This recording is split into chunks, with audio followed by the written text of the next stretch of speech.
Welcome to RuralStrong, where we talk real challenges and bold solutions in rural economic development. I'm your host, Joe Barker. Let's get into it.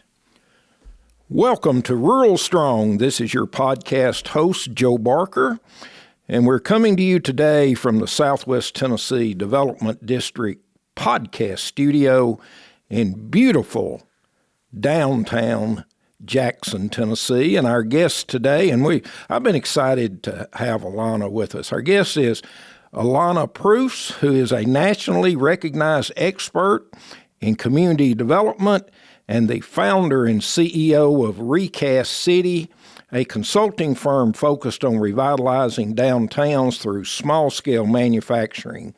With over 20 years of experience, she works with local leaders and real estate developers to build resilient, inclusive economies by integrating makers such as food producers, woodworkers, and hardware creators into Main Street redevelopment. That's a bunch of stuff to do, Ilana, but welcome to RuralStrong. Thank you so much, Joe, for having me with you today. And yes, it keeps me busy. It's good. Well, how did you get into this business? What spurred you into this? I've always had a love of places, of different kinds of places. And I love to wander places. I'm the person who will wander down a new street just to see what's down there. And I grew up having a chance to wander different kinds of places. The other part of my upbringing was being taught how to use tools. My mother sewed, she knit, she taught us all how to use a drill, and learning how to try out tools was just a part of my household. And the combination of those pieces came together over the years where for a long time I was working on community development. How do we make great places? I've always believed that everybody deserves to live in a place that feels valued by the people who live there. And we know that we've left a lot of people and a lot of places behind in our country, and it's not okay. And one of the things I learned over my years in the field is that different kinds of small businesses really make an enormous difference in how people feel about a place, how energized that place is. And I wanted to figure out where the dots all connect. And so that's where Recast City came from, is my exploration to understand what kind of small business can help us make a place that we love, a resilient local economy, and really invite us to be proud of our history, our heritage, and our community at the same time. Well, first of all, I want to say I'm impressed that you know how to use all these tools, because my wife would tell you Joe couldn't build a birdhouse. Okay, I'm that guy. I want you to listen to this. I'm that guy when kids were small and we had soapbox derby and you got the little car you had to put together. I had to get my neighbor to put the car together because I had no clue how to do it. So that's I want to be transparent and upfront. All right, let's talk about this. Most of the time, Ilana, when we talk about revitalizing downtown, the first thing that comes to mind is retail. And I think you've taken a little different approach to this. Not that retail is certainly not important, but let's talk a little bit about shifting a little bit where you can get that mix with retail and other things. Absolutely. When people talk about retail, generally what they're talking about is a store of some kind that you're going to walk into and you're going to make a purchase and you're going to leave. That's sort of when we talk about traditional retail. The reality is that the businesses that are not only surviving but thriving right now have many different forms of revenue going into that one space. They might sell in person, but they might also sell online. They might have programming. They are sort of chameleons as a space at this point because the way we buy things has changed so much over the last decade and exponentially from the pandemic. At the same time, we still gravitate towards being around other people. We want experiences. We want to see our friends and family. The number one thing I hear when I go to communities and I work with communities is we want places where our families can gather, where our older and our younger generations can spend time. People want to spend time together, which is excellent. But traditional retail just won't work in most places anymore. They don't have enough foot traffic. There isn't enough sales in that place. And so it's one of the reasons that I bring small scale manufacturing, which is the kind of business that I work on or work with, to fill in these gaps to say, how are we, in fact, attracting and growing and creating a home for the business sector that can survive and thrive in any location? And when I talk about small scale manufacturing in storefronts, it's generally going to be a consumer product, but not only. But if you think of somebody who makes handbags or jewelry or hot sauce, they can be in a storefront. They can be making their product there. They can sell out of that storefront so that people want to come in and not only buy the product, but see the product being made, because all of a sudden that's an attraction to that space. But that business is also has other revenue sources coming in. They're selling online directly to consumers in other cities and other states. They might be selling wholesale, so other folks are doing sales for them. They might be hosting programming and events in their space. I'll give you an example. I'm not wearing her earrings today. There's a wonderful jewelry maker who makes ceramic jewelry. She makes the most vibrant colors on ceramics I didn't even know was possible. She has a small space, really small space, maybe 700 square feet. In that space, she sells her product. She teaches classes.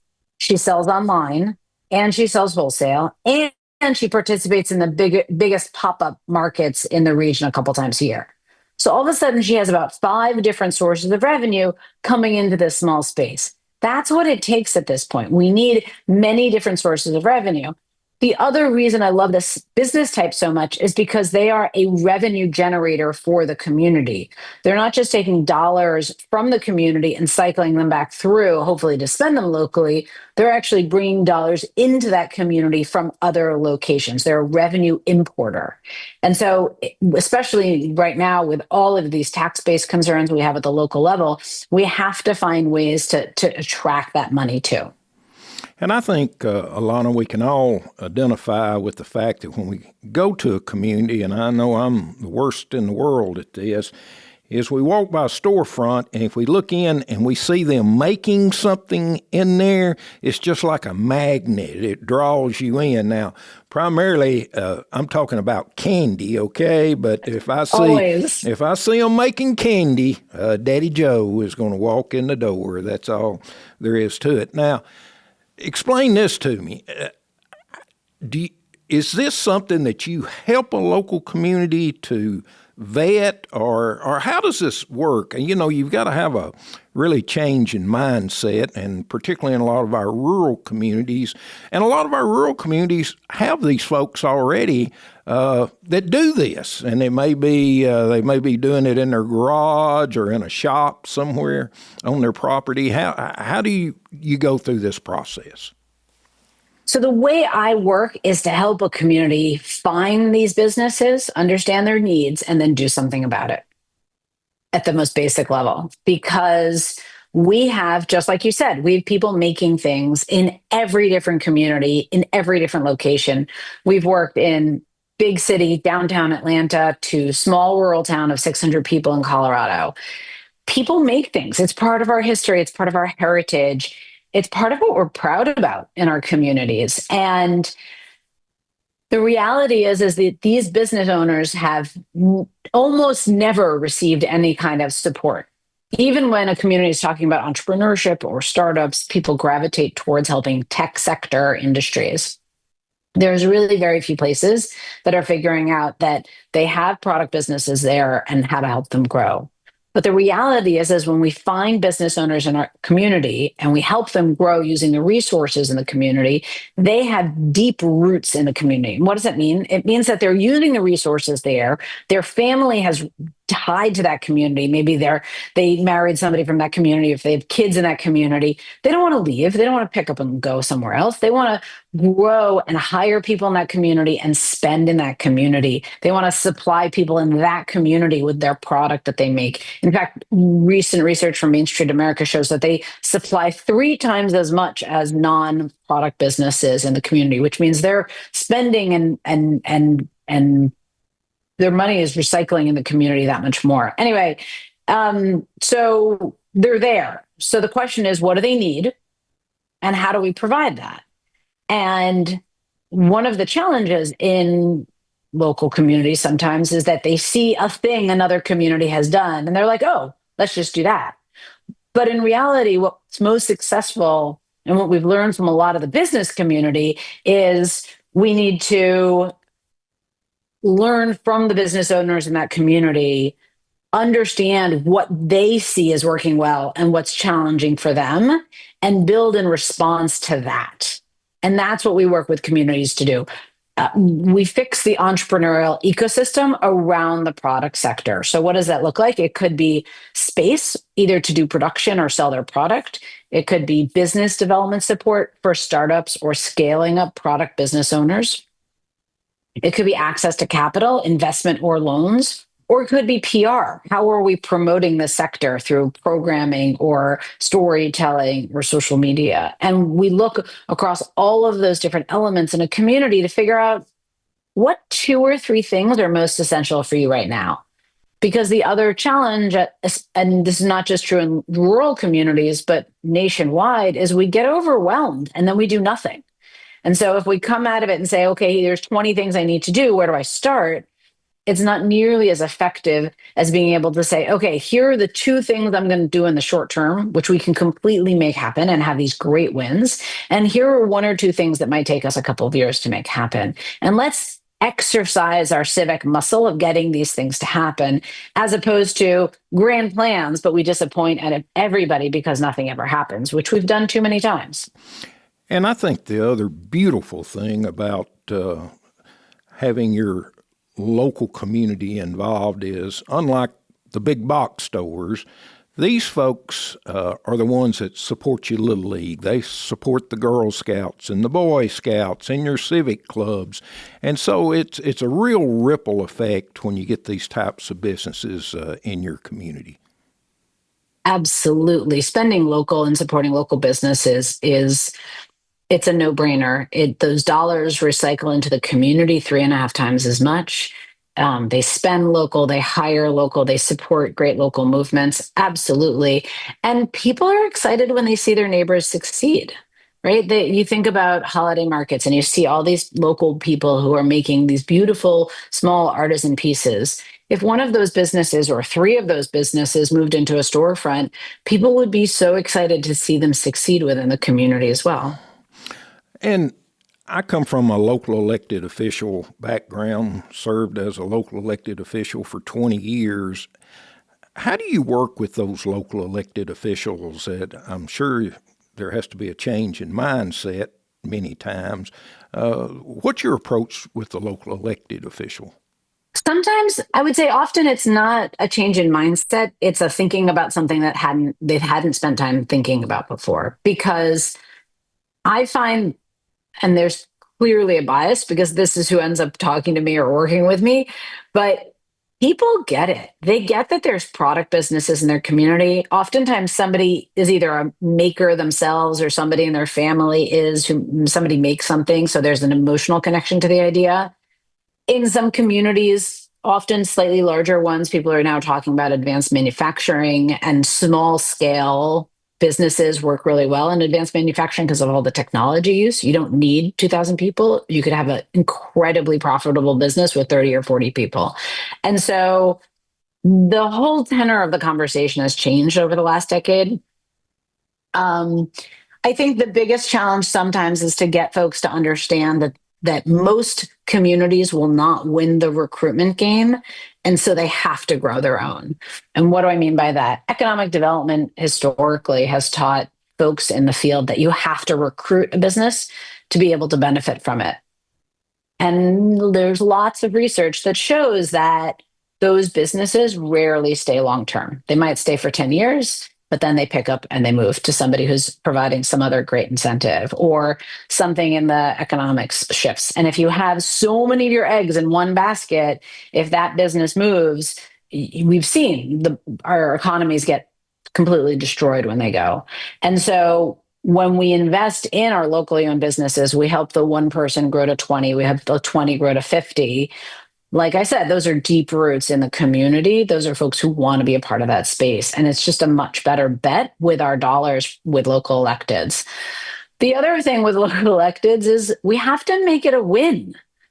And this is something we work on. We run a cohort program called Recast Leaders, where any community can apply to be a part of our training and implementation program, which is what Recast Leaders is. And from the very beginning, we ask the question, who needs to be a part of this at the beginning to be able to implement this at the end? And what do they care about? Because we know what the potential is of this sector, and we have to make sure that from a political perspective, this actually serves their needs too.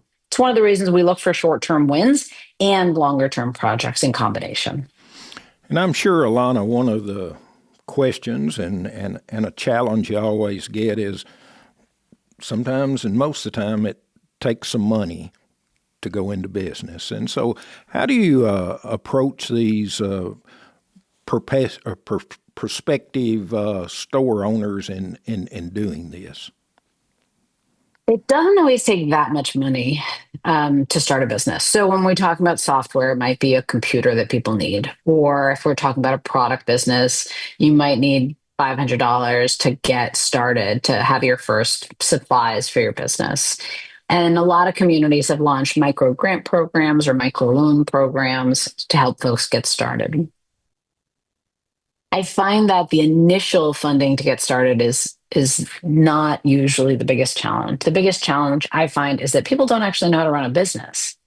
And there may not be entrepreneurship training programs in that community, especially in rural communities where they're just not near some epicenter of resources, or the entrepreneurship programming that is there is not directed to product businesses. It's very specific to tech. And so one of the things that we've seen is this great growth in access to those kinds of resources nationally. There's tons of online resources now for product businesses to get their pricing right, to get their supply chain right, to get their distribution model right, to really learn what it takes to have a business.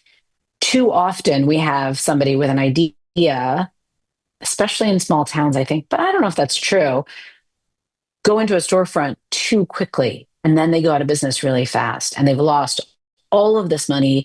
And that same storefront is like a revolving door, and everyone says, oh, you can't have a business here, or that space is cursed. We've all heard stuff like that. The reality is we're not actually teaching people how to go from a home-based business to a storefront. There's very specific business development programming that people need to learn about their numbers, about how it all works, about merchandising, about all sorts of stuff that I'm not the expert in, but I can point folks in the direction of. And if that's the biggest gap, then let's fill that gap. In some communities, folks have home-based businesses and they don't want to run their own space. They want to be in a shared retail space. They want to contribute to a space.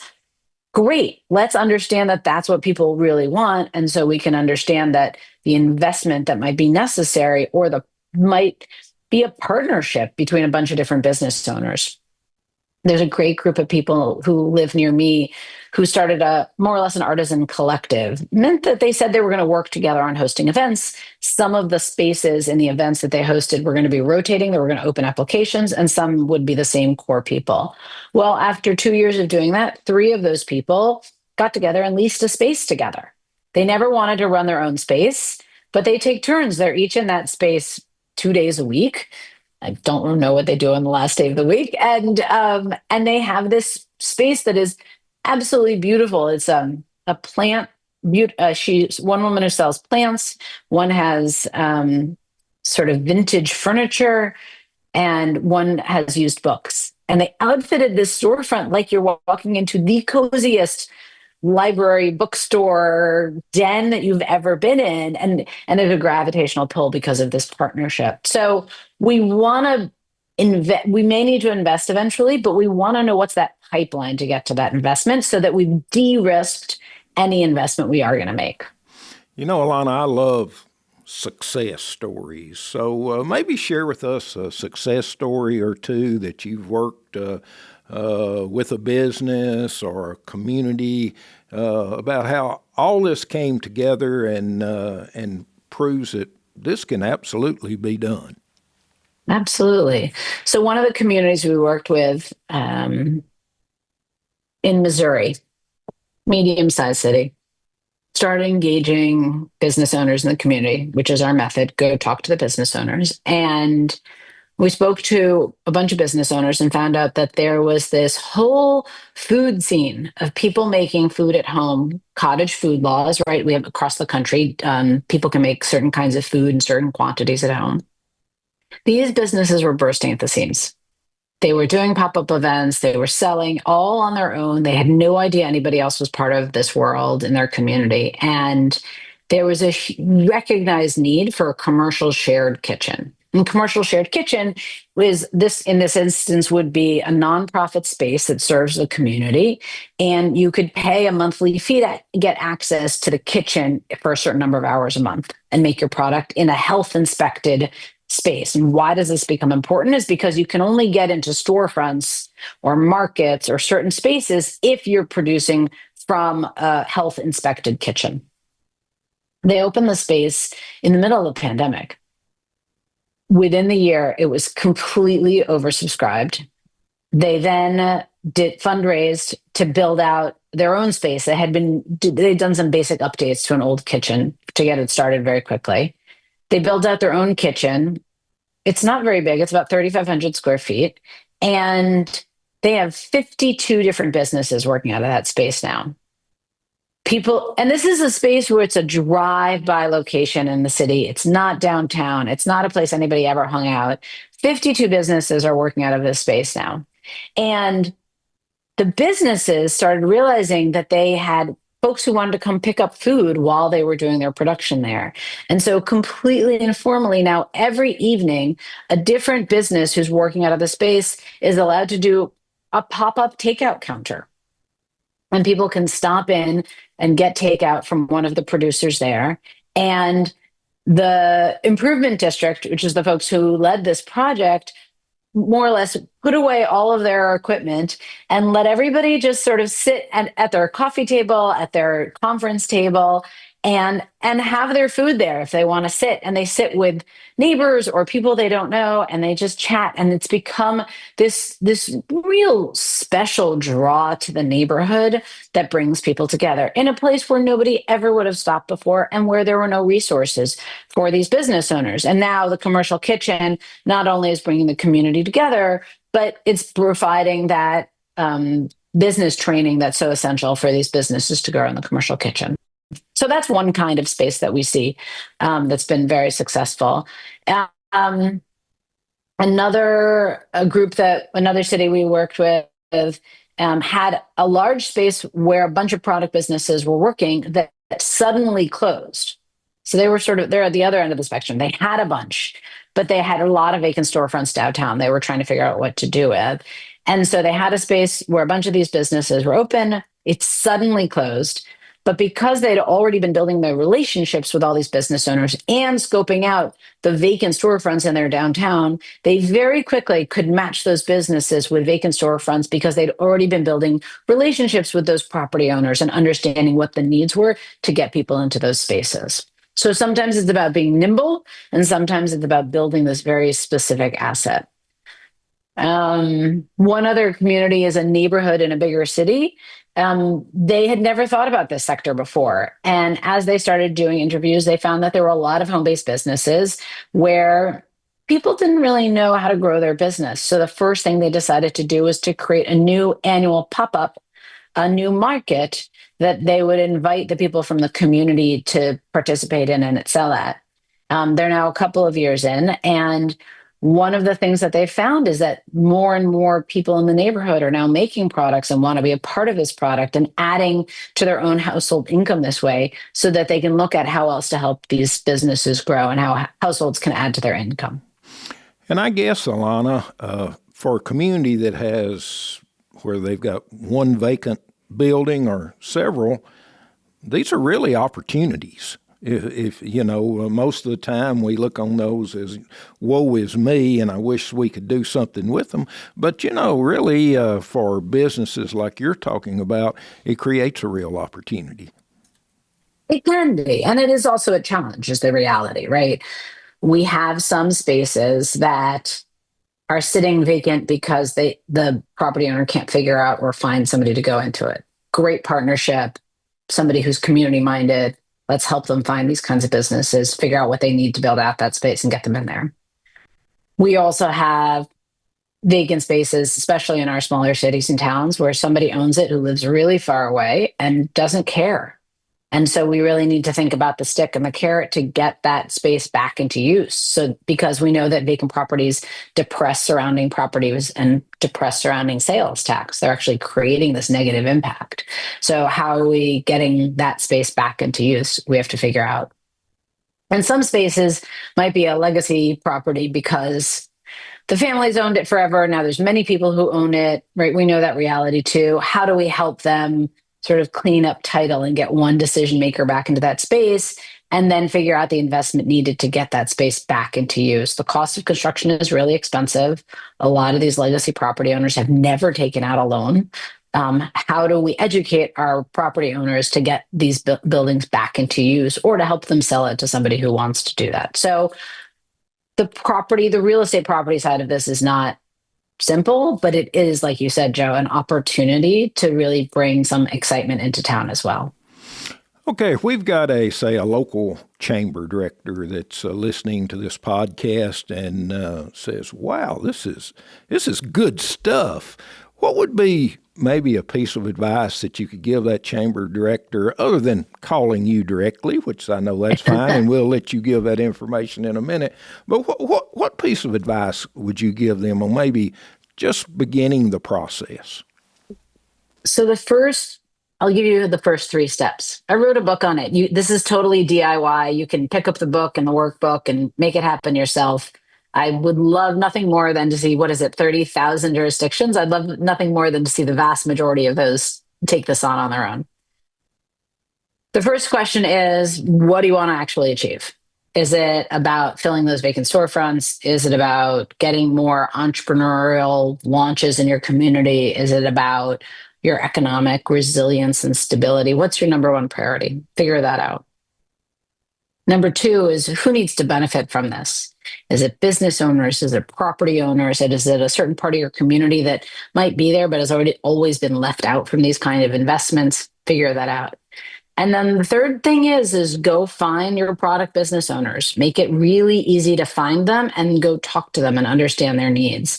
It is the most important investment of time ever because we don't want to waste money. We want to be able to respond very specifically to what the needs are in the community. And we can't make assumptions about what people actually want to do. And so those set of steps is where we start every time we work with a community. So where can folks find this book? So the book is called Recast Your City, How to Save Your Downtown with Small Scale Manufacturing.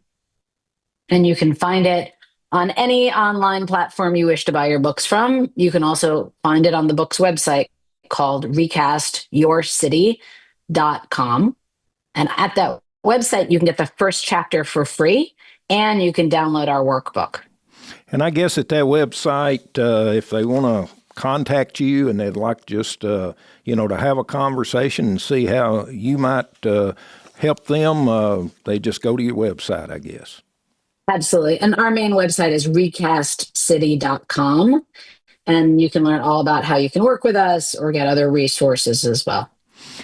Well, that's our time for today. And Ilana Preuss has been our guest. And I love this. This is one of my favorite podcasts. And I want us to get together again in the future and maybe delve down a little bit into the weeds on some more of your thoughts on how we can revitalize our downtowns. Ilana, thanks for your time. Thank you so much for hosting me today, Joe. Thanks for joining us on Rural Strong.